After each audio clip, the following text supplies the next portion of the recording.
الدخان تمنع من احوال القیامہ، سورہ دخان جو پڑھتا ہے اللہ تعالیٰ قیامت کے دن کے خوف سے اس کو امن عطا فرماتا ہے۔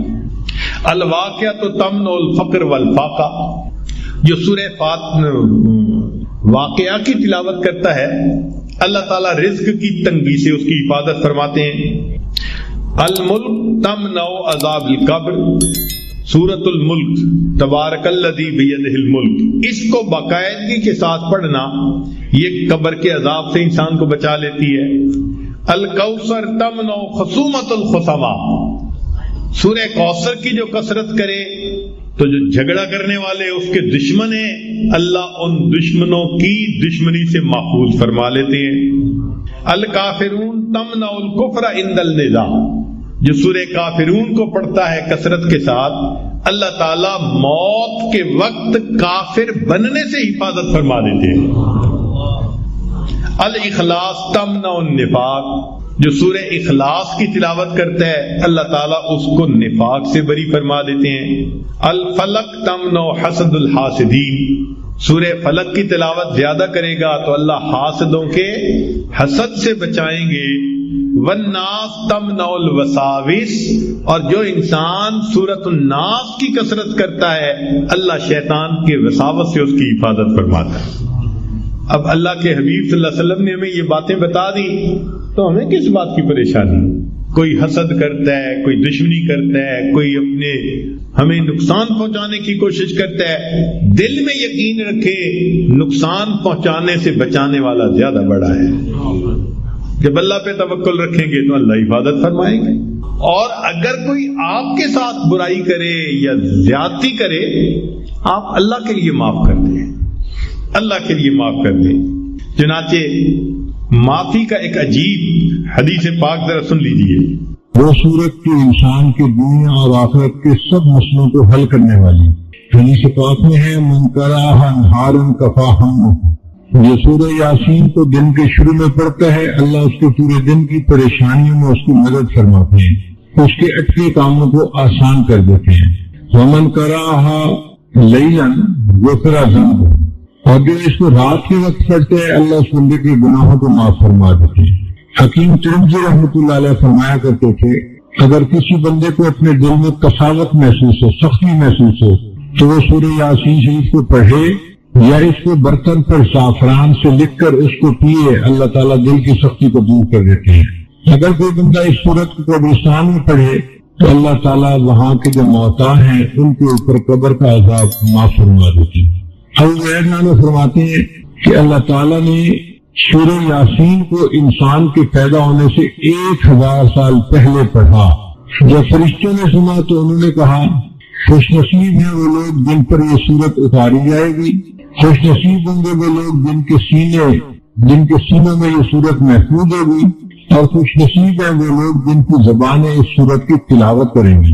چنانچہ جنت میں جنتی عام قرآن مجید نہیں پڑھ سکے گا، صرف 2 صورتیں ہیں، سورہ طٰہٰ اور سورہ یاسین، اس کی تلاوت جنت میں بھی کر سکے گا۔ جو اکثر عامل لوگ بتاتے ہیں یا جس کی وجہ سے عامل لوگ الٹا لوٹتے ہیں لوگوں کو اور ان کے عقیدے خراب کرتے ہیں، ہمارے حضرت رحمت اللہ علیہ وہ اعمال بتاتے تھے، ان کا بھی بتانا ضروری ہے تاکہ ماں کو پتہ ہو کہ ان اعمال کے کرنے سے کیا کیا فائدہ ہوتا ہے۔ ہم جہاں جسمانی دوائیوں سے فائدہ اٹھائیں گے وہاں قرآن کے ان اعمال سے بھی فائدہ اٹھائیں۔ ہمارے حضرت رحمت اللہ علیہ فرماتے تھے کہ جب کبھی رات کو نکلنا ہو ویرانے میں، جنگل میں، اور یہاں تو جنگل میں جانے کا بہت زیادہ رواج ہے، تو فرمایا کرتے تھے کہ شام سے پہلے اگر پڑھ لیا جائے چند مرتبہ سلام علی نوح فی العالمین، سلام علی نوح فی العالمین، تو اللہ تعالیٰ سنیک بائٹ سے یا اسکارپین کی بائٹ وغیرہ سے بندے کی حفاظت فرماتے ہیں۔ پھر ایک عمل ہے کہ دشمن کا خوف، فرض کرو بچے کو کسی بندے سے ڈر لگتا ہے، یا آپ سفر میں جا رہی ہیں اور آپ نے ایئرپورٹ سے جانا ہے تو کئی مرتبہ پولیس کا ڈر اور امیگریشن کا ڈر، کسٹم کا ڈر، یہ یا کسی حاکم کا ڈر، تو کسی بھی بندے کا ڈر اگر ہو تو ہمارے حضرت رحمۃ اللہ فرماتے تھے کہ قرآن مجید کی آیت ہے سورہ یاسین میں وجعلنا من بین ایدیہم سدا ومن خلفہم سدا فاغشیناہم فہم لا یبصرون. اس کو اگر پڑھ کے آیت کو اس بندے کی طرف پھونک دیا جائے، اللہ واقعی اس بندے کی آنکھوں پہ پردے ڈال دیتا ہے اور وہ بندے کو تکلیف نہیں پہنچاتا.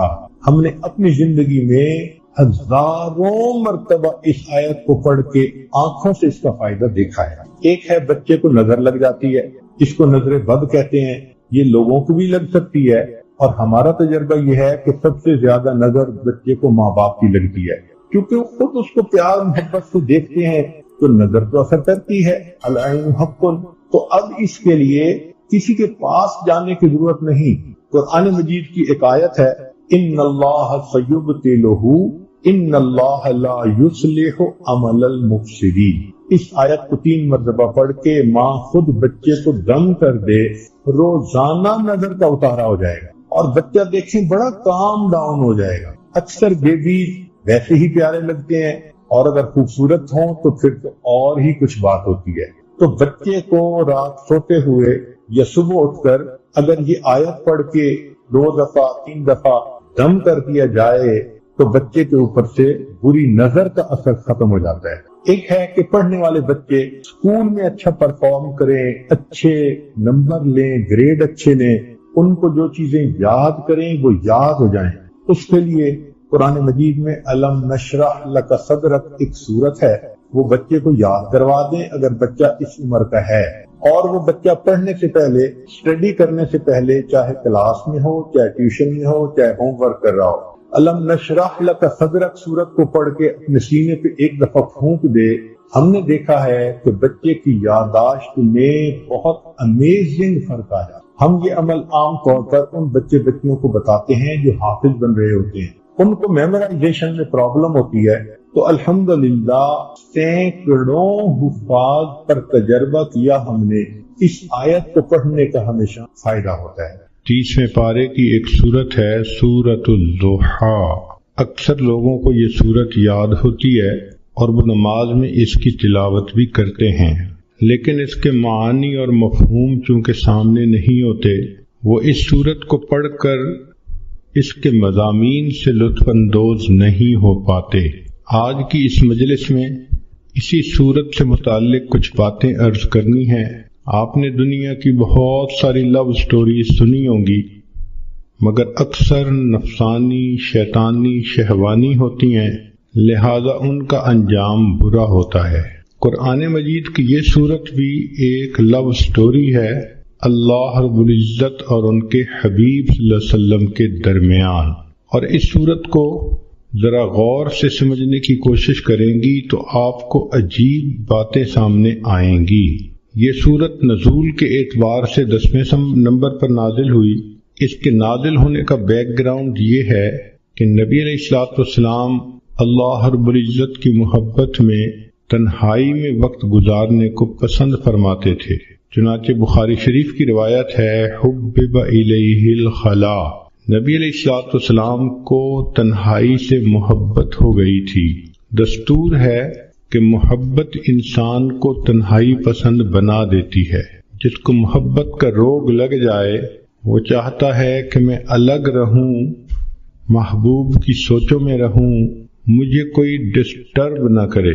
چنانچہ نبی علیہ الصلوۃ والسلام 1 ہفتے کا کھانا لے کر غار حرا میں تشریف لے جاتے اور اللہ رب العزت کی عبادت میں مصروف رہتے. یہ عبادت کا سلسلہ چل رہا تھا کہ ایک دن اللہ رب العزت کی طرف سے جبریل علیہ الصلوۃ والسلام آئے اور ایک پیغام لائے، اقرأ بسم ربک الذی خلق.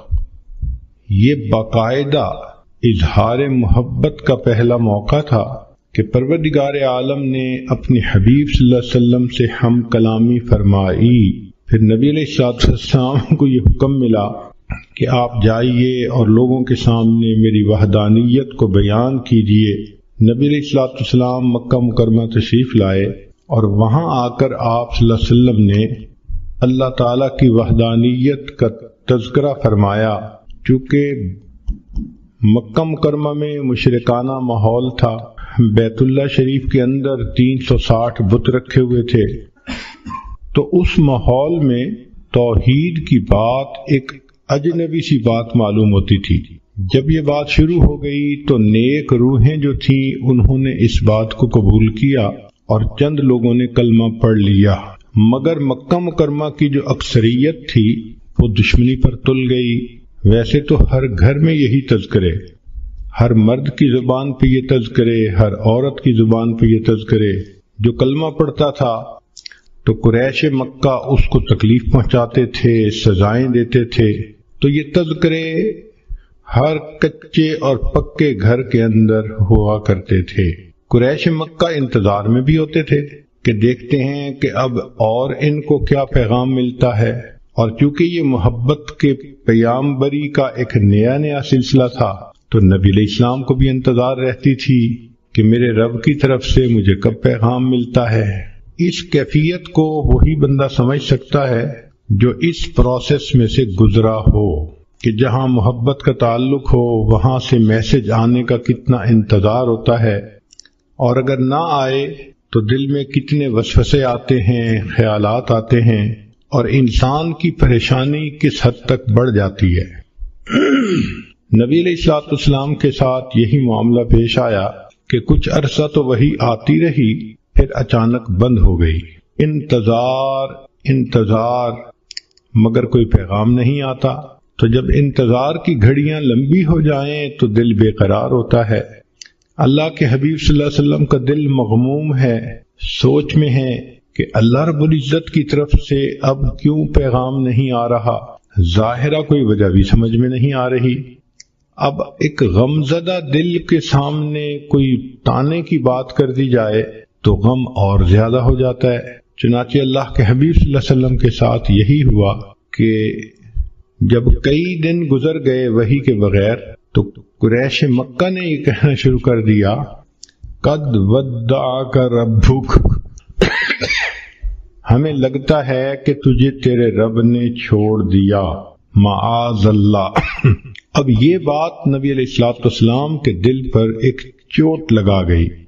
انسان سب کچھ برداشت کر سکتا ہے، محبت کا تانا برداشت کرنا بہت مشکل ہوتا ہے۔ چنانچہ ایک مرتبہ اللہ کے حبیب صلی اللہ علیہ وسلم دار ارقم میں تھے، کسی وجہ سے دروازہ کھلا تو آپ کی چچی ام جمیل سامنے سے گزری۔ اس نے جب نبی علیہ السلام کو بیٹھے دیکھا تو تانا دینے لگی کہ اے محمد صلی اللہ علیہ وسلم، جو شیطان تجھے وہی کرتا تھا وہ تجھ سے روٹھ گیا ہے۔ زخم پر جب زخم لگتا ہے تو دکھ بہت زیادہ ہو جاتا ہے۔ تو اللہ کے حبیب صلی اللہ علیہ وسلم کا دل پہلے مغموم تھا، اس عورت کی بات نے جلتی پہ تیل کا کام کر دیا۔ محبوب صلی اللہ علیہ وسلم کا دل بھر آیا۔ آپ نے دل میں سوچا، اللہ، ان لوگوں نے مجھے ساحر کہا، برداشت کر لیا، مجنون کہا، میں نے برداشت کر لیا، دیوانہ کہا، میں نے برداشت کر لیا، مگر مجھ سے یہ جملہ تو برداشت نہیں ہوتا کہ آپ نے مجھے چھوڑ دیا۔ اے کریم، غار حرا میں اقرأ بسم ربک الذی خلق کے ذریعے محبت کی تار تو آپ نے جوڑی تھی، اب کیوں مجھے تنہا کر دیا کہ لوگوں کے تانے سننے پڑ گئے۔ محبوب صلی اللہ علیہ وسلم کی مبارک آنکھوں میں آنسو ہیں، اور آپ نے اس کرب کی کیفیت میں آسمان کی طرف جو دیکھا تو رب کریم کی طرف سے جبریل علیہ السلام پیغام لے کر آ گئے۔ یہ سورت نازل ہوئی والضحیٰ واللیل اذا سجا۔ ان کی پہلی دونوں آیتوں میں اللہ رب العزت نے قسمیں کھائی ہیں۔ عام دستور یہی ہے کہ جب محبوب کسی وجہ سے روٹھ جائے اس کو تسلی دینے کے لیے محب کو قسمیں کھانی پڑتی ہیں، یقین دلانا پڑتا ہے۔ ذرا غور کیجئے محب اور محبوب کی کیا باتیں ہیں کہ رب کریم ارشاد فرماتے ہیں والضحیٰ، دن کی روشنی کی قسم، واللیل اذا سجا، رات جب چھا جاتی ہے اس کی تاریکی کی قسم۔ تو رب کریم نے دو قسمیں کھائیں، ایک دن کے سویرے کی قسم، رات کے اندھیرے کی قسم، دن کے ہنگاموں کی قسم، رات کے سناٹوں کی قسم۔ دن کی جلوتوں کی قسم، رات کی خلوتوں کی قسم۔ مقصود یہ تھا کہ زمانے کے حالات و واقعات کی قسم کھا کر فرمایا۔ بعض مفسرین نے لکھا کہ جب وحی اترتی تھی اس کو دن سے تشبیہ دی گئی، اور جب وحی بند ہوئی تو اس کو رات سے تشبیہ دی، تو پھر مفہوم یہ بنے گا وَالضُّحَىٰ وَاللَّيْلِ إِذَا سَجَىٰ، وحی کے اترنے کی قسم اور وحی کے رکنے کی قسم۔ انسان کی زندگی میں دن بھی ضروری، رات بھی ضروری، دن کام کرنے کے لیے، رات آرام کرنے کے لیے۔ تو بغتانہ مقصود یہ تھا کہ اے میرے حبیب صلی اللہ علیہ وسلم، جس طرح وحی کا اترنا ضروری ہے، کچھ عرصہ کے لیے اس کا رک جانا یہ بھی ضروری ہے تاکہ آپ کو آرام مل جائے۔ لیکن ہمارے بزرگوں میں حضرت اقدس تھانوی رحمۃ اللہ علیہ نے اس کی عاشقانہ تفسیر کی ہے۔ وہ فرماتے ہیں کہ وَالضُّحَىٰ وَاللَّيْلِ إِذَا سَجَىٰ، اس کا معنی یہ ہے کہ اے میرے محبوب صلی اللہ علیہ وسلم، وَالضُّحَىٰ، آپ کے چمکتے چہرے کی قسم، وَاللَّيْلِ إِذَا سَجَىٰ، اور آپ کی سیاہ زلفوں کی قسم۔ گویا اللہ رب العزت اپنے حبیب صلی اللہ علیہ وسلم کو تسلی دینے کے لیے ان کی قسم کھا کر بات فرماتے ہیں۔ جب محبوب روٹھ جائے تو محب اس کو منانے کے لیے عموماً یہ طریقہ اختیار کرتا ہے کہ تم اپنے خوبصورت چہرے کو دیکھو، تم اپنی زلفوں کو دیکھو، بھلا یہ چہرہ چھوڑنے کے قابل ہے؟ کون اسے چھوڑ سکتا ہے؟ تو ہو بہو یہی معاملہ بنا کہ رب کریم نے فرمایا وَالضُّحَىٰ وَاللَّيْلِ إِذَا سَجَىٰ، اے محبوب صلی اللہ علیہ وسلم، آپ کے چمکتے چہرے کی قسم، آپ کی سیاہ زلفوں کی قسم۔ چہرہ مبارک دن کی مانند اور زلفیں رات کی مانند۔ گویا اللہ رب العزت نے اپنے حبیب کے اندر ان دونوں کو ایک وقت میں جمع فرما دیا۔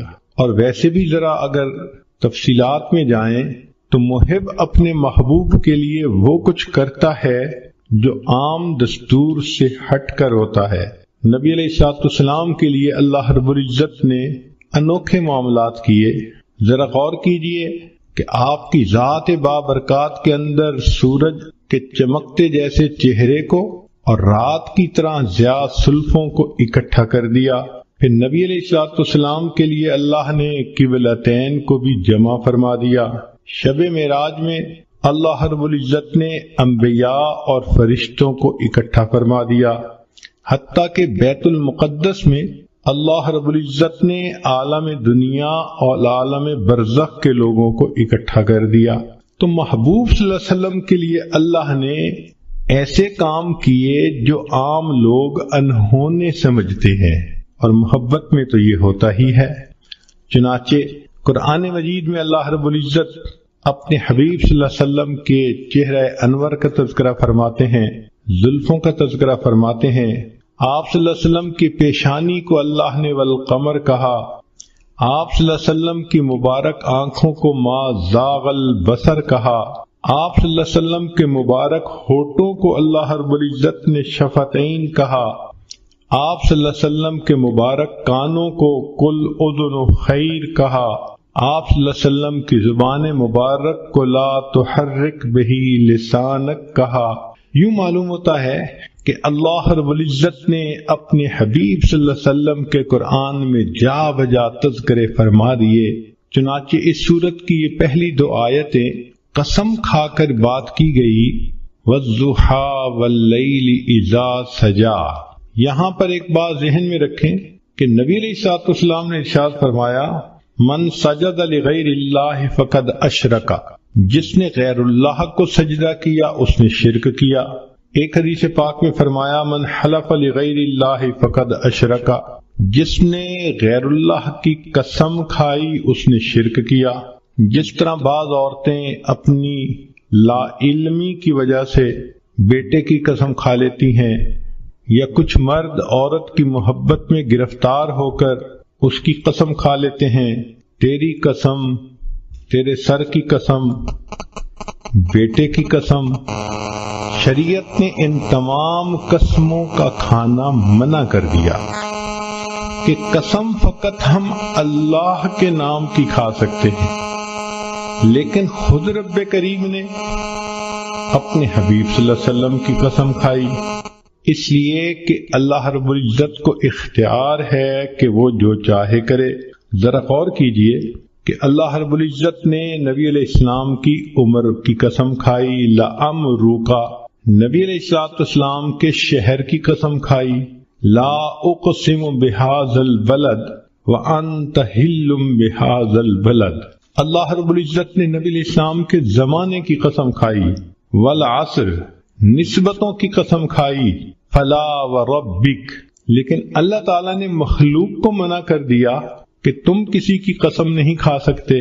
تو مفسرین نے اس میں نکتہ لکھا کہ جس طرح اللہ رب العزت اپنی وحدانیت میں وحدہ لا شریک ہے، تو اللہ رب العزت نے اپنے حبیب صلی اللہ علیہ وسلم کو یہ شان عطا فرمائی کہ اے میرے حبیب صلی اللہ علیہ وسلم، آپ محبوبیت میں وحدہ لا شریک ہیں، میں آپ کی تو قسم کھا رہا ہوں، لیکن آج کے بعد کوئی بندہ اپنے محبوب کی قسم نہیں کھا سکتا۔ یہ شرف فقط اللہ نے اپنے حبیب صلی اللہ علیہ وسلم کو عطا فرمایا کہ جیسے آپ میری وحدانیت میں شرک کو برداشت نہیں کر سکتے، میرے حبیب صلی اللہ علیہ وسلم میں آپ کی محبت میں بھی شرک کو برداشت نہیں کرتا۔ چنانچہ آپ کی قسم تو میں نے کھائی ہے تاکہ آپ کی فضیلت بیان ہو، لوگوں کو منع کر دیا کہ تم اپنے محبوبوں کی قسمیں نہیں کھا سکتے۔ چنانچہ فرمایا وَالضُّحَىٰ وَاللَّيْلِ إِذَا سَجَىٰ، آپ کے چمکتے چہرے کی قسم، آپ کی سیاہ زلفوں کی قسم، سوچو تو صحیح بھلا ایسا چہرہ چھوڑنے کے قابل ہو سکتا ہے؟ لہذا فرمایا ما ودعک ربک وما قلا، آپ تیرے رب نے تجھے چھوڑا بھی نہیں اور تیرے رب نے تجھ سے منہ موڑا بھی نہیں۔ عام طور پہ دنیا میں محب محبوب کے درمیان جدائی کے دو اسباب ہوتے ہیں۔ پہلا سبب یہ ہوتا ہے کہ حالات ہی ایک دوسرے کو جدا کر دے، اور دوسرا سبب یہ ہوتا ہے کہ کسی بات پہ دونوں میں ناراضگی ہو جائے اور دونوں الگ ہو جائیں۔ تو ایک کو کہتے ہیں چھوڑ دینا حالات کی وجہ سے، اور دوسرے کو کہتے ہیں منہ موڑ لینا ناراضگی کی وجہ سے۔ تو اللہ رب العزت نے اس آیت میں دو لفظ استعمال کیے، اے میرے چمکتے چہرے والے محبوب، اے سیاہ زلفوں والے محبوب صلی اللہ علیہ وسلم، جس کا چہرہ اتنا خوبصورت، جس کی زلف ہی اتنی خوبصورت، بھلا ایسے محبوب کو کوئی چھوڑ سکتا ہے؟ ما ودعک ربک وما قلا، تیرے رب نے تجھے چھوڑا بھی نہیں اور تیرے رب نے تجھ سے منہ موڑا بھی نہیں۔ اب یہاں تک نبی علیہ السلام کی تسلی کا پیغام کافی تھا۔ صرف اگر یہ 3 آیتیں اتار دی جاتی تو بات مکمل ہو جاتی کہ نبی علیہ السلام کو میسج مل گیا کہ ہم نے آپ کو چھوڑا بھی نہیں، آپ سے منہ موڑا بھی نہیں۔ مگر محب فقط تسلی نہیں بلکہ پھر تشفی بھی کرواتا ہے تاکہ ان محبوب کے دل کو سکون ہو جائے۔ لہذا رب کریم نے اس کے بعد ایک عجیب بات فرما دی، فرمایا وَلَلْآخِرَةُ خَيْرٌ لَكَ مِنَ الْأُولَىٰ، اے میرے حبیب صلی اللہ علیہ وسلم، آپ کا آنے والا وقت آپ کے گزرے ہوئے وقت سے بہت بہتر ہوگا۔ اس کی مثال ایسے ہی ہے کہ جیسے قسمیں کھا کر پہلے تو تسلی دے دی اور پھر کہہ دیا کہ جو ہو گیا وہ تو ہو گیا، آنے والے وقت میں ہم اور زیادہ محبت کے ساتھ رہیں گے۔ تو گویا رب کریم نے بھی اپنے حبیب صلی اللہ علیہ وسلم کو یہی پیغام دیا کہ اے میرے محبوب صلی اللہ علیہ وسلم وَلَلْآخِرَةُ خَيْرٌ لَكَ مِنَ الْأُولَىٰ، آپ کا آنے والا وقت آپ کے گزرے ہوئے وقت سے زیادہ بہتر ہوگا۔ اس ایک جملے کے اندر رب کریم نے سمندر کو کوزے میں بند کر دیا۔ چنانچہ محبوب صلی اللہ علیہ وسلم کی مبارک زندگی کو جس زاویے سے دیکھیں، آپ کا آنے والا وقت گزرے ہوئے وقت سے بہتر تھا۔ اے میرے حبیب صلی اللہ علیہ وسلم، جب آپ بطن مادر میں تھے تو آپ کا ولادت پانا اس سے زیادہ بہتر، پھر ولادت پانے سے آپ کا بچپن میں آنا زیادہ بہتر، بچپن سے آپ کا لڑکپن میں آنا زیادہ بہتر، لڑکپن سے آپ کا جوانی میں آنا اور زیادہ بہتر، وَلَلْآخِرَةُ خَيْرٌ لَكَ مِنَ الْأُولَىٰ، آپ کا آنے والا وقت آپ کے گزرے ہوئے وقت سے زیادہ بہتر ہوگا۔ اے میرے حبیب صلی اللہ علیہ وسلم، جب آپ کنوارے حالت میں تھے تو آپ اس وقت بھی اچھے تھے، پھر آپ کا شادی کا ہو جانا اس سے بھی زیادہ بہتر ہو گیا، اور پھر شادی کے بعد آپ کو اولاد کا مل جانا اس سے بھی زیادہ بہتر ہو گیا۔ وَلَلْآخِرَةُ خَيْرٌ لَكَ مِنَ الْأُولَىٰ، آپ کا آنے والا وقت آپ کے گزرے ہوئے وقت سے زیادہ بہتر۔ چنانچہ جب آپ غار حرا میں جا کے عبادت کرتے تھے آپ کا وہ وقت بھی بہت اچھا تھا، لیکن آپ پر وحی کا اترنا اور بھی زیادہ بہتر ہو گیا، اور پھر آپ صلی اللہ علیہ وسلم کا بیت المقدس میں جا کے انبیاء کی امامت کروانا اس سے بھی زیادہ بہتر ہو گیا، اور پھر آپ کا عرش کے اوپر جا کر اپنے رب سے ملاقات کرنا اس سے بھی زیادہ بہتر ہو گیا۔ وَلَلْآخِرَةُ خَيْرٌ لَكَ مِنَ الْأُولَىٰ، اے میرے حبیب صلی اللہ علیہ وسلم، آپ کا مکہ مکرمہ میں رہنا بھی بہت اچھا، مگر ہجرت کر کے مدینہ میں آ جانا اس سے بھی زیادہ بہتر، پھر بدر کے میدان میں جو کامیابی ہوئی اس سے بھی بہتر، پھر احد کا معاملہ پیش آیا اس سے بھی بہتر، پھر خندق کے اندر جو آپ کو اللہ کی مدد ملی اس سے بھی زیادہ بہتر، پھر صلح حدیبیہ کا موقع آیا اس سے بھی بہتر، اور بالآخر آپ مکہ مکرمہ میں فاتح بن کر داخل ہوئے وہ اس سے بھی زیادہ بہتر۔ وَلَلْآخِرَةُ خَيْرٌ لَكَ مِنَ الْأُولَىٰ، اے میرے حبیب صلی اللہ علیہ وسلم، آپ کا دنیا کے اندر رہنا بہت اچھا، مگر پھر آپ کا دنیا میں پردہ فرمانا اس سے بھی زیادہ بہتر، پھر آپ کا حشر میں اٹھنا اس سے بھی زیادہ بہتر، پھر آپ کو مقام محمود کا ملنا اس سے بھی زیادہ بہتر، پھر آپ کو شفاعت کا تاج پہنایا جانا اس سے بھی زیادہ بہتر، آپ کا حوض کوثر پہ تقسیم کرنا پانی کو اس سے بھی بہتر، اور آپ کا امت کو لے کر جنت میں داخل ہونا اس سے بھی زیادہ بہتر۔ عام دستور تو یہ ہے کہ لوگ اعلیٰ سے ارذل کی طرف لوٹتے ہیں۔ لوگوں کو دیکھیے، جوانی میں حسن کیا خوبصورت ہوتا ہے، بڑھاپے میں حسن چلا گیا، جوانی میں طاقت ہوتی ہے، بڑھاپے میں طاقت چلی گئی، جوانی میں مال ہوتا ہے کہ انسان کماتا ہے، بڑھاپے میں مال بھی کم ہو جاتا ہے۔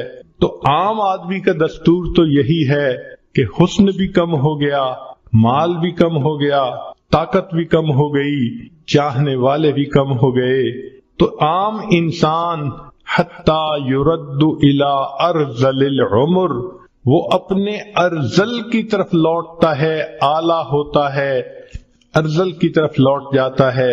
مگر اللہ رب العزت کے حبیب صلی اللہ علیہ وسلم کی شان نرالی، آپ کو اللہ نے ایک قاعدہ قانون بتلا دیا، میرے حبیب صلی اللہ علیہ وسلم، آپ کا آنے والا وقت آپ کے گزرے ہوئے وقت سے زیادہ بہتر ہوگا۔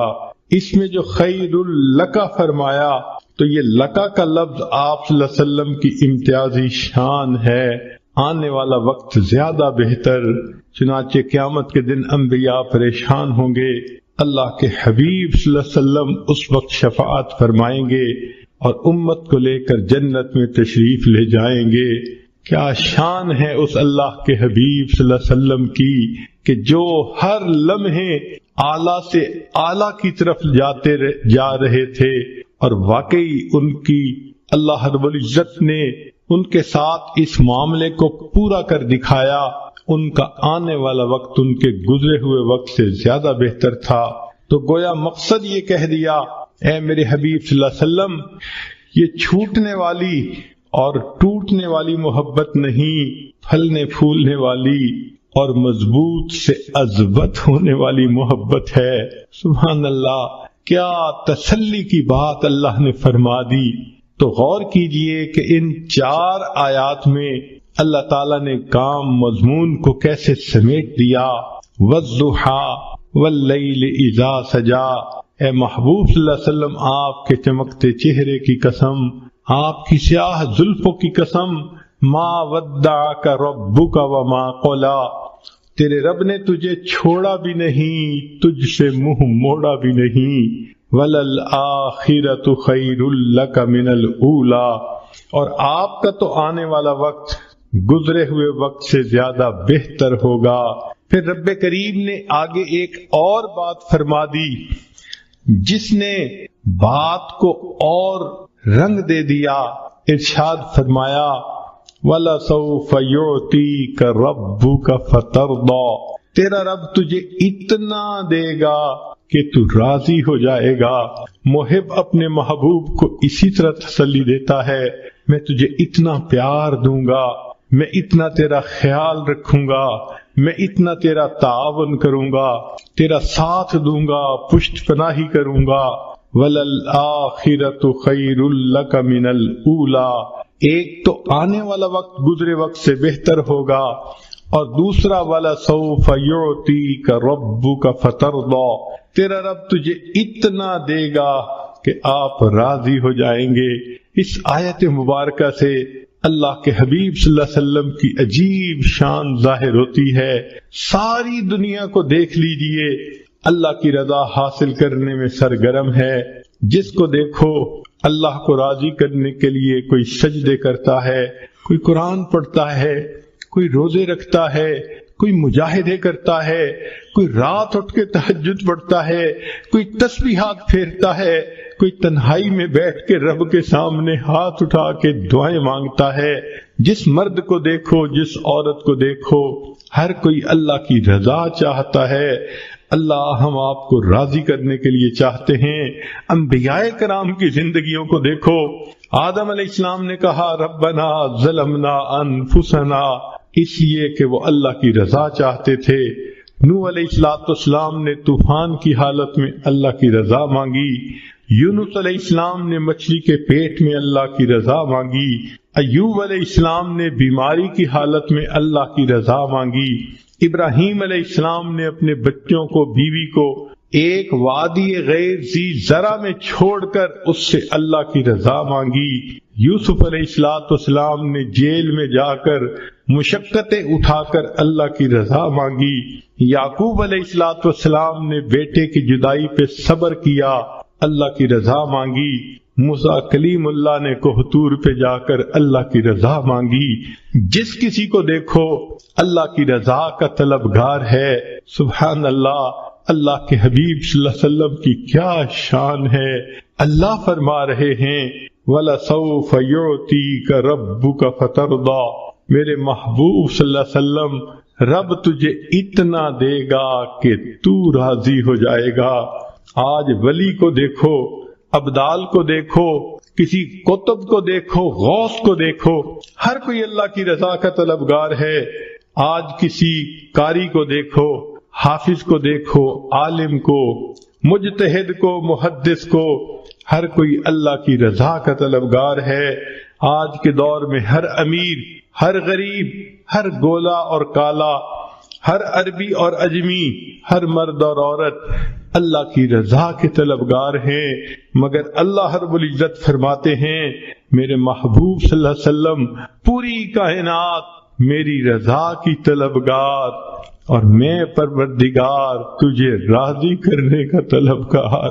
وَلَسَوْفَ يُعْطِيكَ رَبُّكَ فَتَرْضَىٰ، تیرا رب تجھے اتنا دے گا کہ تو راضی ہو جائے گا۔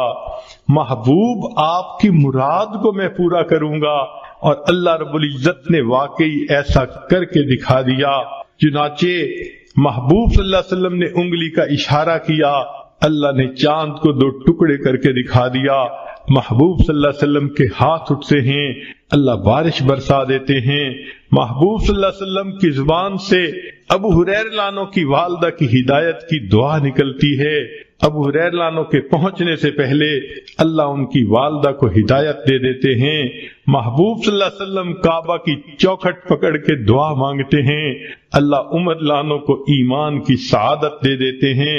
محبوب صلی اللہ علیہ وسلم کی انگلیوں سے اللہ تعالیٰ پانی کے چشمے جاری فرما دیتے ہیں۔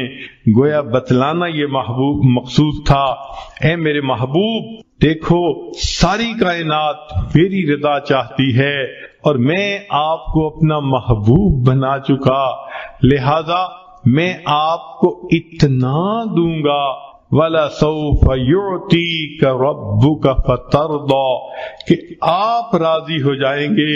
محبوب جو تیری پسند ہوگی وہ میری پسند ہوگی، جو تیرا ہے وہ میرا ہے، جو تیرا نہیں وہ میرا نہیں۔ اس لیے ہمارے اکابر یہ کوشش کرتے تھے مدینہ طیبہ میں جا کر دفن ہونا نصیب ہو جائے تاکہ محبوب کا قرب نصیب ہو۔ ذرا غور کیجئے اللہ نے اپنے حبیب صلی اللہ علیہ وسلم کی تمناؤں کو کیسے پورا کیا۔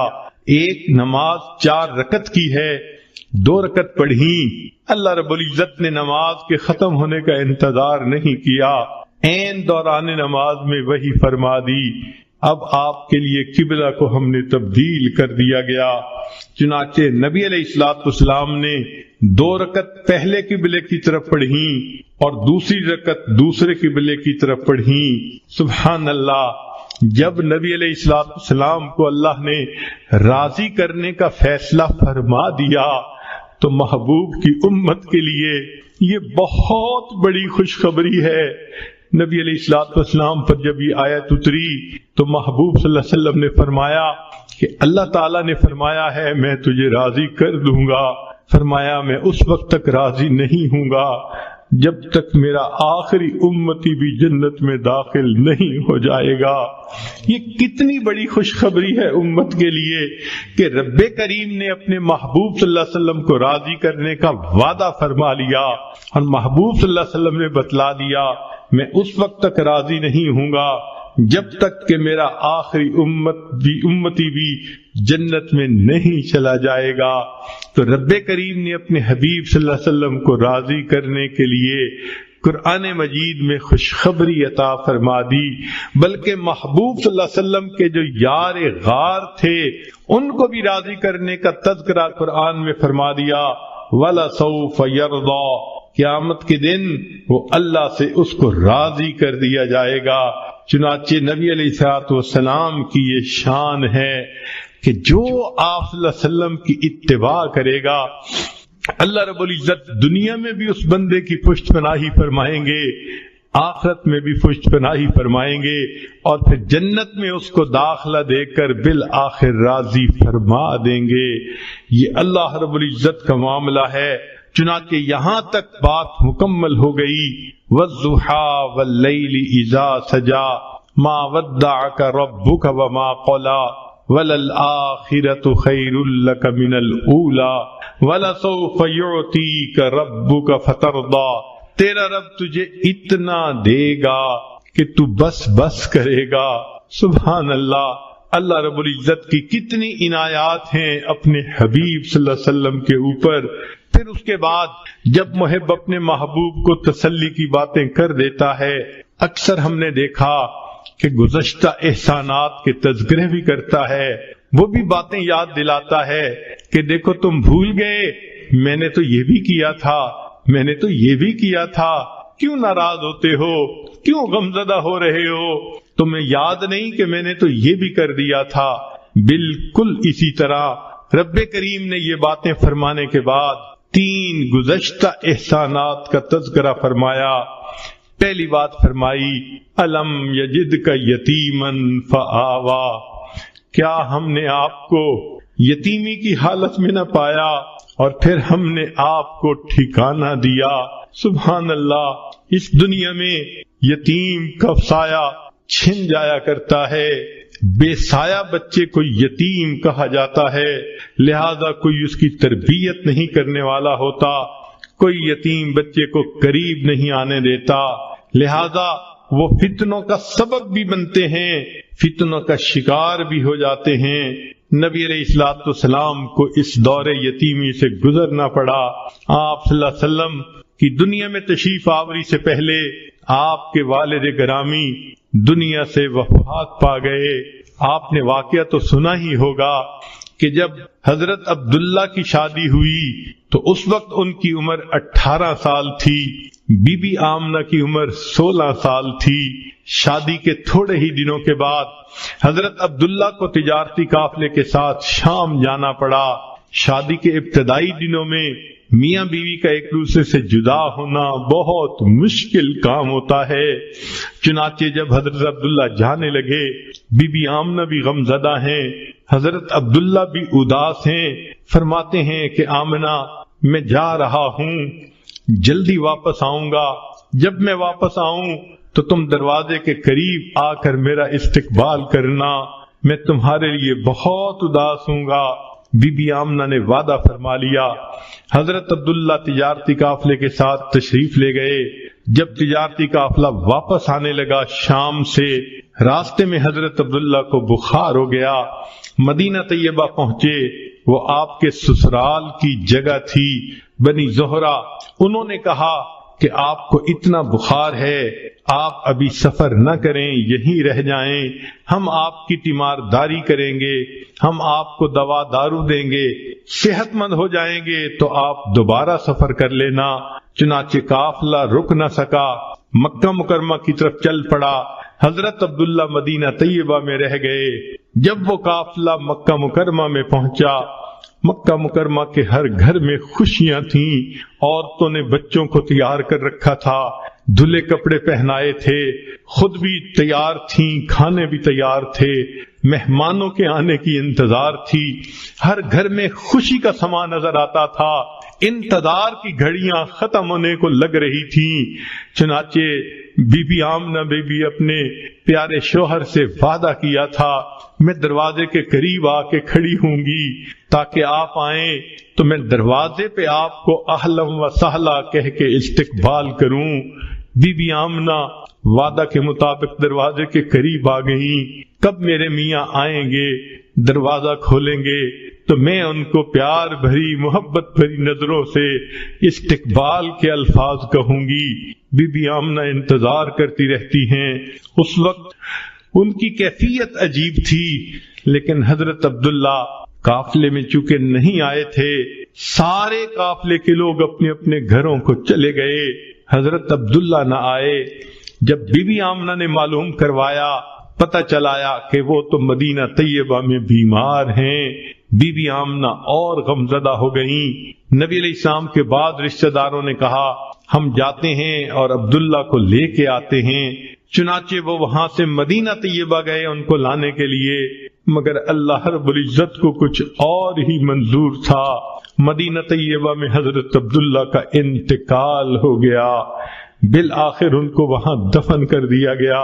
اب بی بی آمنہ حاملہ تھیں اور انتظار میں تھیں۔ جب میاں کے فوت ہونے کی دکھ بری خبر ملی، دل پہ کیا صدمہ گزرا ہوگا، عورتیں اس بات کو سمجھ سکتی ہیں۔ 16 سال کی عمر کی بچی ہے اور وہ بیوہ ہو گئی، دل کی حسرتیں دل میں ہی رہ گئیں، چنانچہ حاملہ بھی ہے اور اپنے خاوند کی جدائی کا صدمہ بھی ہے۔ بہرحال انہوں نے صبر کے ساتھ برداشت کیا، حتیٰ کہ نبی علیہ الصلوۃ والسلام کی ولادت مبارکہ ہوئی۔ پھر نبی علیہ السلام کو حلیمہ سعدیہ کے پاس بھیجا۔ 4 سال کی عمر میں وہ واپس چھوڑ گئیں۔ جب نبی علیہ السلام اپنی والدہ کے پاس آ کر کچھ عرصہ رہے، تقریباً 6 سال کی عمر تھی، تو بی بی آمنہ نے فیصلہ کیا میں اپنے بچے کو لے کے مدینہ طیبہ چکر لگا آتی ہوں۔ چنانچہ بی بی آمنہ نے نبی علیہ الصلوۃ والسلام کو ساتھ لیا، مدینہ طیبہ آئی۔ نبی علیہ السلام فرماتے ہیں میں نے اپنی والدہ کو دیکھا، مدینہ طیبہ جا کر وہ ایک قبر کے قریب پہنچی، کچھ کہہ رہی تھیں جو میں نہیں سمجھ رہا تھا، مگر میری والدہ کی مبارک آنکھوں میں آنسو تھے۔ نبی علیہ السلام فرماتے ہیں مجھے اتنا یاد ہے میں اپنی والدہ کو روتے دیکھ کے خود بھی رونے لگ گیا، میری آنکھوں میں بھی آنسو آ گئے، مگر مجھے یہ نہیں پتا کہ والدہ کیا بات کر رہی تھی۔ تصور یہ کہتا ہے کہ شاید بی بی آمنہ حضرت عبداللہ سے محو گفتگو ہوں. عبداللہ آپ نے وعدہ کیا تھا میں آ جاؤں گا، میں اتنے سال انتظار کرتی رہی، آپ لوٹ کر نہیں آئے، آپ مجھے ایک امانت دے کر گئے تھے. دیکھو اللہ نے کتنا خوبصورت بیٹا عطا کیا، کاش اس بیٹے کے چمکتے چہرے کو آپ دیکھتے، آپ کو پتہ چلتا اللہ نے کیا حسن و جمال اس کو عطا کر دیا ہے. تو بی بی آمنہ یہ باتیں سوچ رہی ہوں گی، اپنے تصور میں کر رہی ہوں گی، آنکھوں سے آنسو آ گئے ہوں گے. نبی علیہ السلام اپنی والدہ کو روتے دیکھ کے خود بھی رونے لگ گئے. بالآخر بی بی آمنہ نے وہاں سے واپسی کا فیصلہ کیا، چنانچہ ایک باندی بھی ساتھ ہے، اور بی بی آمنہ واپس مکہ مکرمہ آنا چاہتی ہیں. اللہ کی شان دیکھیے کہ اس وقت جب ابوا کے مقام پر پہنچی تو بی بی آمنہ کی اپنی بھی وفات ہو گئی. نبی علیہ الصلوۃ والسلام کے دل پہ دیکھیے کیا کیا صدمے پا رہے ہیں.